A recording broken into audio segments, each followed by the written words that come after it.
एक शांत हरे भरे गांव के बीच एक मिट्टी की पगडंडी पर रोज सुबह एक मीठी धुन गूंजा करती थी।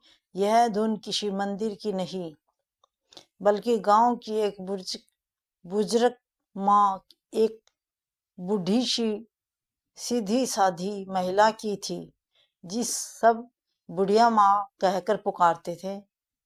उनकी गोद में हमेशा एक पुरानी सी वीणा रहती थी, जिसे वह अपने बच्चों जैसा दुलार करती थी। चेहरे पर झुर्रियाँ जरूर थी, मगर मुस्कान में ऐसा उजाला था कि लगता जैसे भगवान खुद उनकी आंखों में बसे हैं। हर सुबह वो गांव की चौपाल पर आकर बैठ जाती और अपनी वीणा को धीरे से बजाते हुए गति से, हे प्रभु जीवन नौका तू ही पार लगाना, कहती। गांव वाले कहते थे कि जब बुढ़िया माँ की वीणा बजती तो हम भी थम कर सुनने लगते। लेकिन इस मुस्कान के पीछे एक गहरा दर्द छुपा था।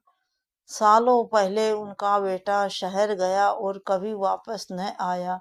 घर आंगन और जिंदगी सब सुने हो गए, पर बुढ़िया माँ का विश्वास नहीं टूटा। वह कहती थी,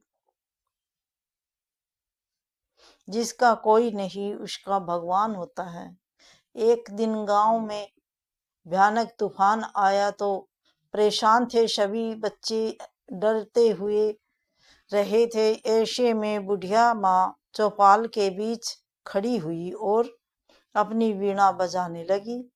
उनकी धुन में इतनी शांति थी कि लोग धीरे धीरे सब शांत होने लगे। यह मानो कि देवता आशीर्वाद दे रहे हैं। तूफान शांत हुआ और उसी रात में गांव से एक युवक आ पहुंचा, थका हारा, आंखों में पछतावा नमी। वह बुढ़िया माँ का के खोया हुआ बेटा था। उसने माँ के चरणों में सिर रखकर माँ रो पड़ी, पर उनकी आवाज शांत थी।